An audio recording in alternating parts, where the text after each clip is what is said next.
चीन और पाकिस्तान का साथ देने वाले बांग्लादेश के अंतरिम सरकार के मुखिया मोहम्मद यूनुस इस वक्त बड़ी मुसीबत में फंस गए हैं। मोहम्मद यूनुस के खिलाफ ढाका में बड़े पैमाने पर प्रदर्शन हो रहे हैं और अब ऐसा लग रहा है कि बांग्लादेश में सेना एक बार फिर यूनुस को हटाकर सत्ता संभाल सकती है।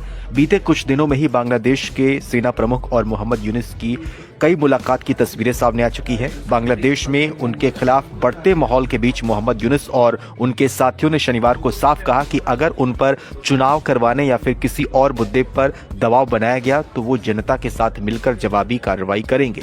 ये बयान तब आया है जब सेना प्रमुख और बीएनपी ने दिसंबर तक चुनाव करवाने की मांग की है।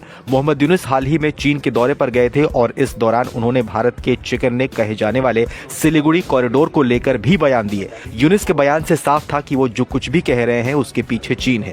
यूनुस के भारत विरोधी बयान का असम के सीएम हेमंता बिस्वा शर्मा ने जवाब देते हुए कहा कि बांग्लादेश में भी भारत के सिलीगुड़ी कॉरिडोर की तरह दो चिकन नेक हैं और एक संकरा कॉरिडोर बांग्लादेश के मुख्य इलाकों को चटगांव से जोड़ता है, जो इलाका सबसे बड़ा बंदरगाह शहर है। आपको बताएं तो बांग्लादेश का अधिकतर समुद्री व्यापार इसी चटगांव पोर्ट से होता है और भारत अगर इस इलाके को बांग्लादेश से अलग कर देता है तो बांग्लादेश का समुद्री व्यापार मुश्किल हो जाएगा।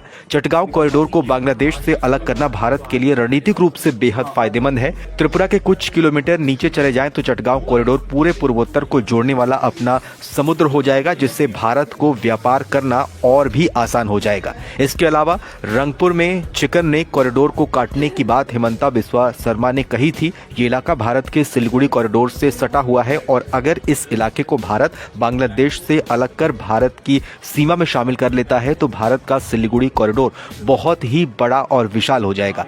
मतलब जो अभी लगभग 22 किलोमीटर चौड़ी पट्टी है और जिस पर यूनुस और भारत के दुश्मनों की नजर हमेशा रहती है, ये अप्रत्याशित रूप से चौड़ी हो सकती है। मतलब पूर्वोत्तर की बहुत बड़ी समस्या एक झटके में खत्म हो सकती है। ऐसे में विशेषज्ञ मानते हैं कि जैसे 1971 के युद्ध में भारत ने बांग्लादेश को पाकिस्तान से आजाद करवाया, वैसे ही भारत बांग्लादेश के दो चिकन नेक को भी अलग करने की क्षमता रखता है।